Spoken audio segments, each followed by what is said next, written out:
¿Qué tal? En esta ocasión continuaremos con nuestro curso de Ciencias de tercer grado, que tiene énfasis en química. En esta ocasión vamos a revisar las actividades de la secuencia número 8. Vamos a tratar de reunir en este tipo de videos de esta secuencia tal vez 2 o 3 sesiones. Bien, recuerda que debes de tomar notas acerca de algunos conceptos, como siempre y como ya es costumbre en este curso. El subrayado es una técnica que nos va a permitir reunir información que podría ser más relevante desde nuestro punto de vista. Muy bien, pues bueno, la secuencia número 8 se llama la reacción química y la conservación de la materia. Ya hemos empezado a ver un poco acerca de lo que sería una reacción química. Sin embargo, en esta secuencia vamos a tratar de formalizar aún más lo que sería el estudio de las reacciones químicas.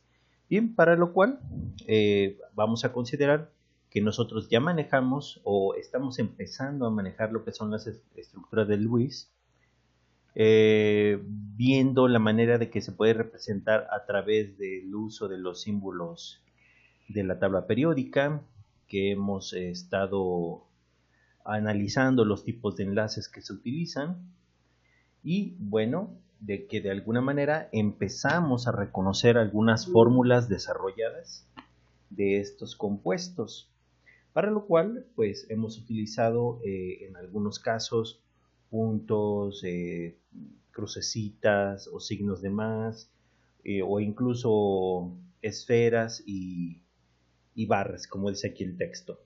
Bien, en esta secuencia nos vamos a enfocar a representar estas reacciones químicas y tratarlo desde el punto de vista de que la materia se va a conservar a lo largo del proceso. Muy bien, pues vamos a comenzar con la actividad número 1, que dice cómo describir una reacción química. Para lo cual vamos a leer un texto y vamos a, digamos, de alguna manera interpretarlo o expresarlo en términos de química. Y dice aquí, un cambio químico muy llamativo sucede cuando las disoluciones incoloras de yoduro de potasio y de nitrato de plomo, lo que produce yoduro de plomo, que es un polvo amarillo, como precipitado, y nitrato de potasio que permanece disuelto. Muy bien, pues como ves, te he remarcado en color azul, digamos, lo que serían las sustancias que se utilizaron antes de el proceso, y en color amarillo las sustancias que resultaron de haber combinado estas dos sustancias. Bien, ahora, en su cuaderno escriban qué información aporta el texto. Yo, por ejemplo, te he puesto, digamos, este, este pequeño texto por ponerte la palabra antes, digamos, déjame ubicarme aquí y utilizar nuestro lápiz. En este caso, digamos, pudiera yo agregar la palabra sustancias. Sustancias.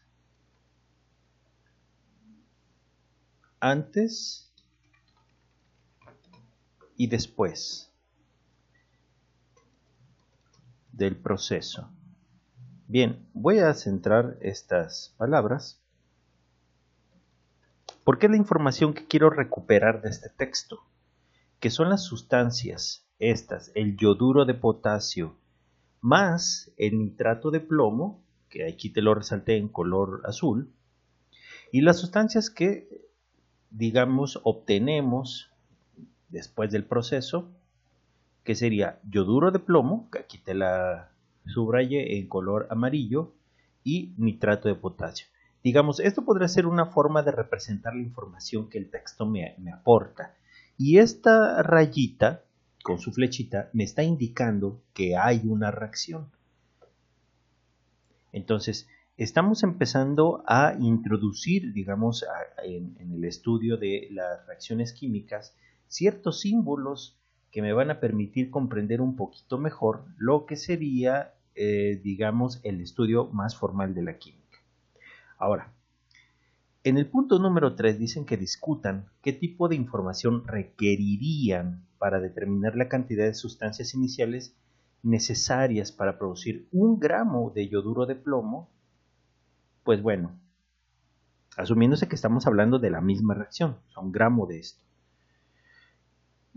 Compartan sus respuestas con el resto del grupo, con ayuda de su maestro, analicen cuál sería la forma más adecuada de representar el proceso químico. Pues bueno, para empezar, recordemos que un electrón, o vamos a ponerlo así, un átomo, aquí estaríamos hablando de distintos tipos de elementos que intervienen en nuestra reacción. Entonces, para empezar, para obtener 1 gramo de yoduro de plomo, yo necesitaría saber los datos que voy a necesitar. Sería la masa molecular de cada uno de los compuestos. Es decir, cuánto hay de masa de yoduro de potasio, cuánto hay de masa de nitrato de plomo, para poder más o menos determinar cuánto se me da de cada uno de estos, tanto del yoduro de plomo como del nitrato de potasio. Relativamente, uno pensaría, si tú ingresas, digamos, entre la suma de estos dos compuestos, vamos a inventar que fueran 10 gramos de esto y 10 gramos de yoduro de potasio y 10 gramos de nitrato de plomo, entre los dos, en general yo tengo 20 gramos. Es decir, entraron 20 gramos, pues tienen que salir 20 gramos. Entonces, de esa manera yo podría más o menos determinar cómo obtener 1 gramo de yoduro de plomo.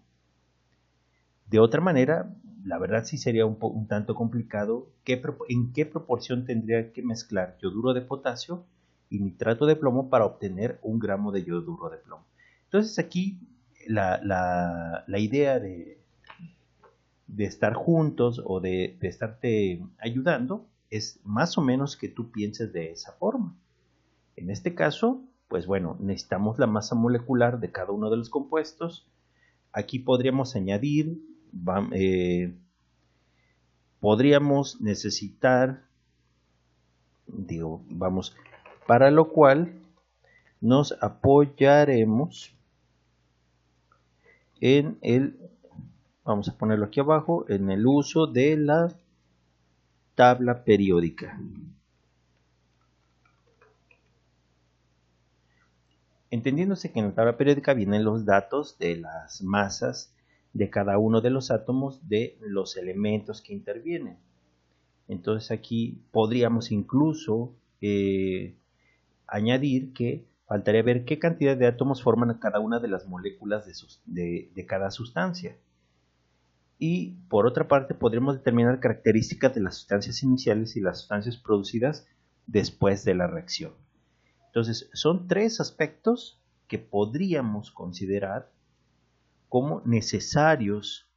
Aquí vamos a poner incluso una leyenda. Vamos a poner: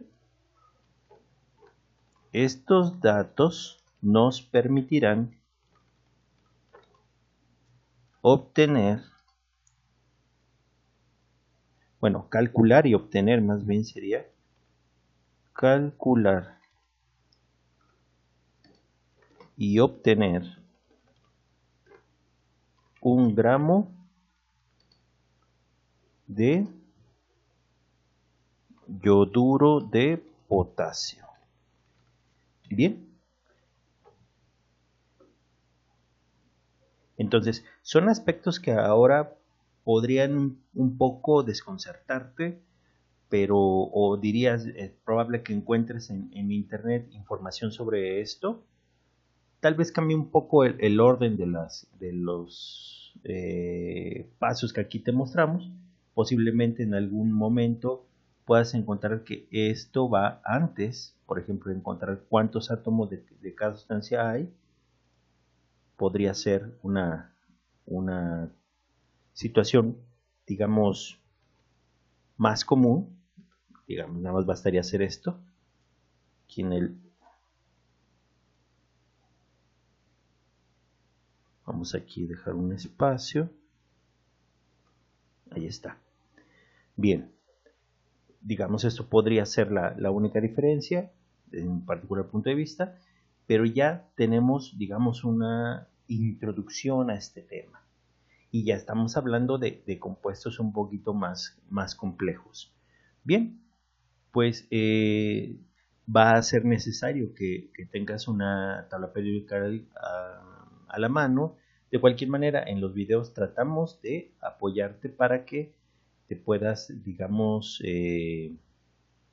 tener de referencia en qué me baso para hacer este tipo de aclaraciones cuando hacemos estos videos. Muy bien, vamos a ver la sesión número 2. La sesión número 2, que es de entra en la sección manos a la obra, y hay que rescatar algunas ideas que de alguna manera me va a permitir entender mejor las reacciones y las ecuaciones químicas. Muy bien, pues en este caso dice, las evidencias de los cambios químicos se originan en fenómenos que suceden a niveles atómicos y molecular en las sustancias involucradas. Aquí resalto que los científicos, para facilitar su entendimiento, utilizan un modelo de representación conocido como ecuación química. Así como hay ecuaciones en las matemáticas, pues también hay ecuaciones en las químicas, y como también se manejan símbolos muy específicos de las matemáticas, pues en las ecuaciones químicas también. Como tú puedes ver aquí de tu lado derecho, aquí ya estamos, en lugar de ocupar la palabra calcio, vamos a utilizar los símbolos de la tabla periódica, para lo cual, pues bueno, va a ser con el paso del tiempo muy normal que solamente aparezcan los símbolos de la tabla periódica y no necesariamente los nombres. Como estamos apenas entrando en lo que sería el manejo de estas ecuaciones, pues sí, el autor del libro te deja a disposición qué significan esos símbolos, pero recuerda, provienen de la tabla periódica. Bien, continuando con la lectura, dice que en las sustancias se representan por medio de su fórmula química. Las sustancias iniciales o reactivos, que así se llaman, se escriben primero. Posteriormente se coloca una flecha de reacción, que es lo que te mencionaba hace unos minutos, que indica el sentido de la transformación. Por último, se escriben las sustancias finales llamadas productos. Como viene aquí representado, digamos, lo que te marca la pauta es que el sentido de la flecha. Seguramente, o bueno, muy probablemente vamos a encontrar algún tipo de reacción que se pueda revertir, para lo cual es posible que haya una flecha a la derecha y una flecha a la izquierda. Por lo pronto, pues bueno, el que solamente haya en un sentido quiere decir que no se pueda revertir. Bueno, así como estuvieran marcados. Entonces, a la izquierda van los reactivos, a la derecha van los productos. O bueno, digamos, del lado de la cola de la sajita, o sea, de esta flecha, vamos a poner los reactivos. En la punta de la flecha estará señalando los productos. En caso de que haya más de un reactivo o producto, estos se separarán con un signo de más. Una reacción hipotética en que los reactivos A y B reaccionan para formar los productos C y D se representan de la siguiente forma. Entonces, digamos, vamos a suponer que tú utilizas dos sustancias A y B y como consecuencia obtienes dos sustancias distintas, C y D. Ahora, nosotros ya habíamos visto en la sesión anterior yoduro de potasio, pero solamente el nombre. Yoduro de potasio se expresa de esta manera. Fíjate que no se está representando el yodo es con esta I, no necesariamente va en ese orden, para que no asumas que si pongo yoduro de potasio yo tengo que poner el yodo primero y el potasio después. Fíjate que se repite aquí, por ejemplo, nitrato. En nitrato sería esta sección y plomo sería Pb. Entonces, como te decía, esas instrucciones, que estos serían, digamos, los reactivos, estos dos. Déjame escribirlo. Estos serían los reactivos y estos serían los productos.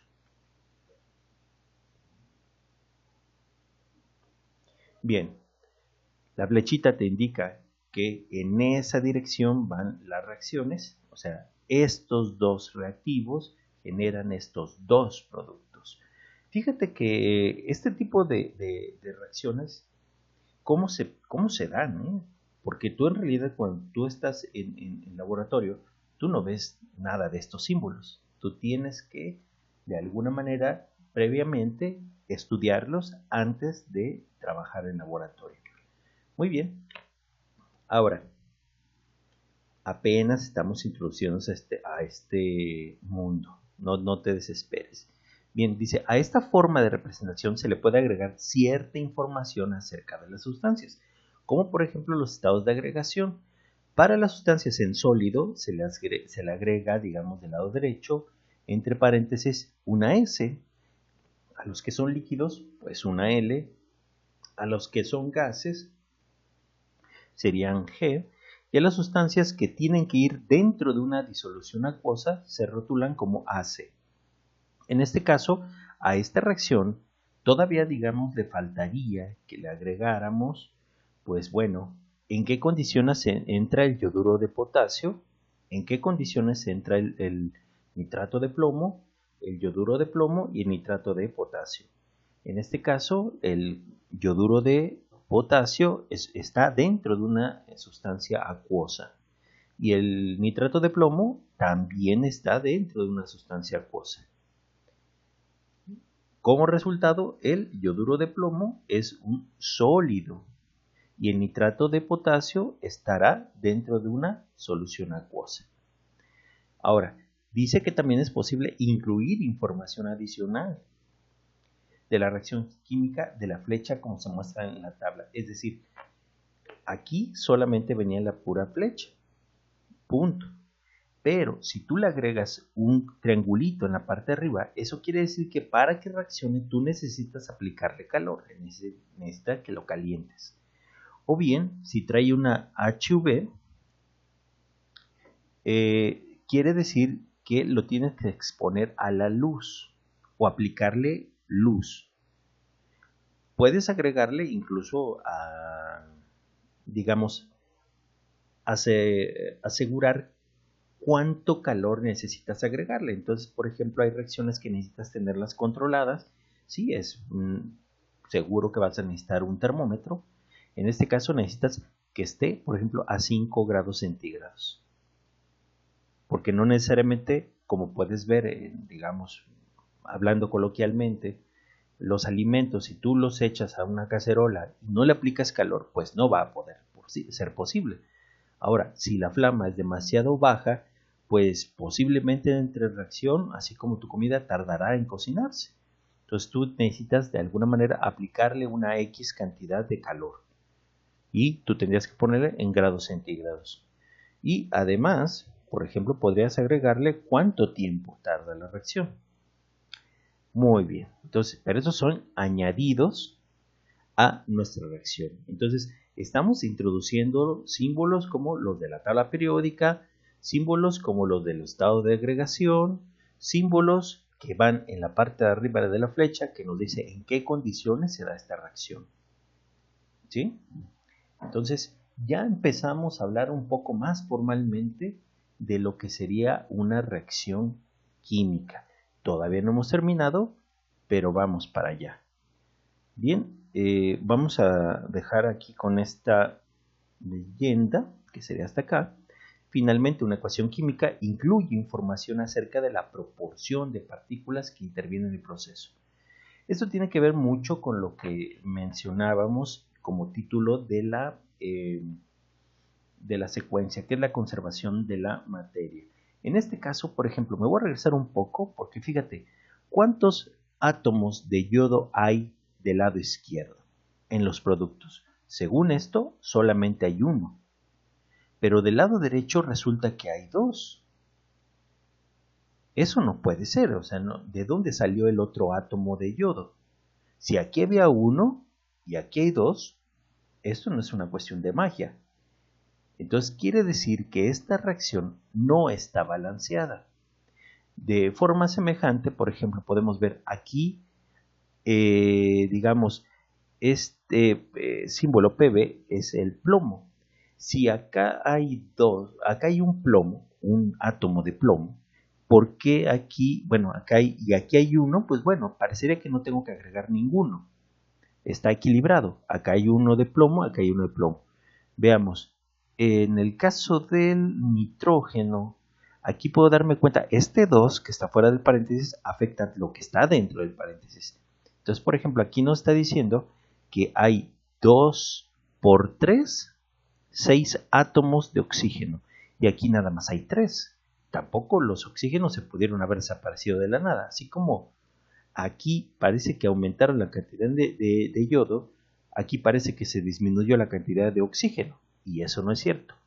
Vamos para lo que nos plantea esta parte final, porque es necesario agregarle, aquí yo te lo resalté en color azul, algunos se llaman coeficientes que van a ir del lado izquierdo para que nos regule más o menos la ecuación de modo tal que nos explique que antes había 2 átomos de potasio, pues de este lado derecho, te voy a poner incluso aquí la leyenda, digamos, antes, vamos a reducir un poco el tamaño, después.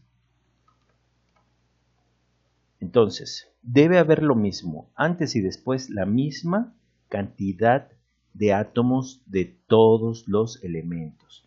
Por eso es que se dice que la materia no se crea. Entonces, si entraron 2 átomos de potasio, deben salir 2 átomos de potasio. Aquí están. Para esto tendríamos que multiplicar este número grande 2 por, y acá hay un subíndice que sería 1, 2 por 1, 2. Entonces antes hay 2 potasios o 2 átomos.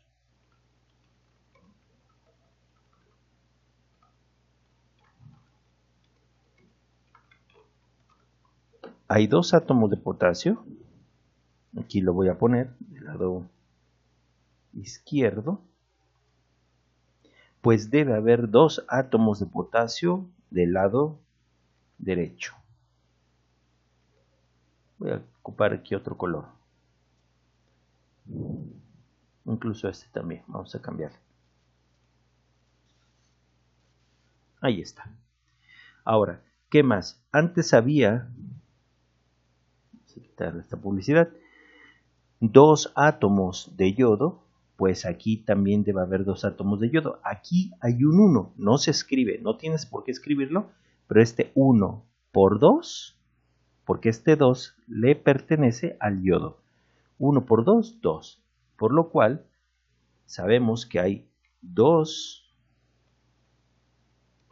átomos de yodo, pues de este lado también debe haber 2 átomos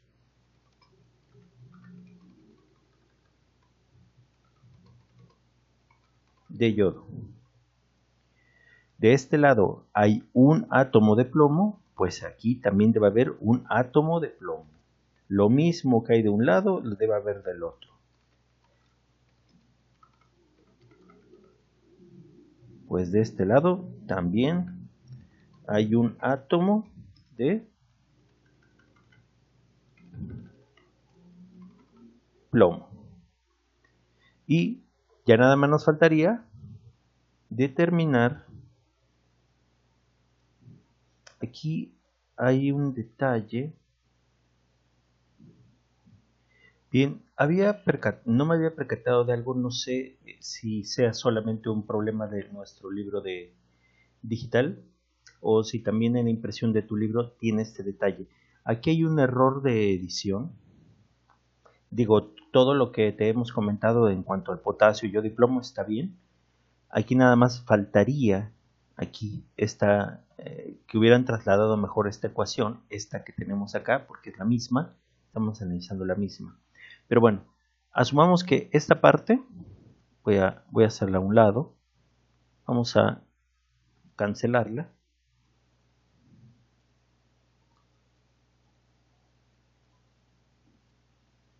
y vamos a trasladar esta ecuación que tenemos aquí. Entonces, si lo vemos, déjame ver si puedo ponerla en otro tono. No, parece que va a ser necesario taparla así. Bien, entonces podemos ver que en cuanto a la cantidad de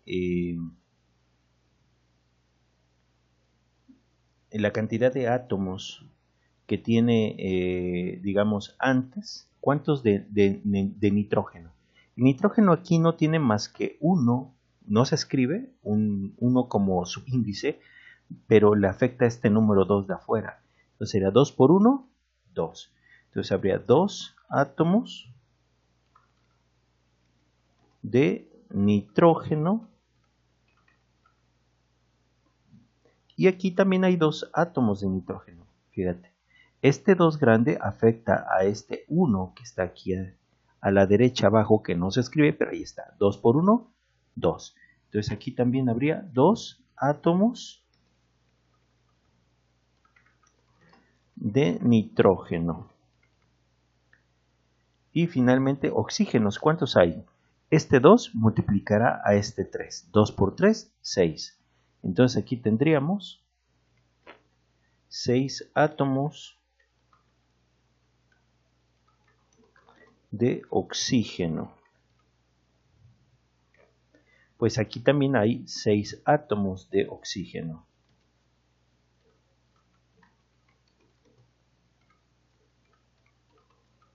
Nada más que se representa de forma distinta porque este 2 multiplicará a este 3. Eso se llamaría lo que es el balance de las ecuaciones.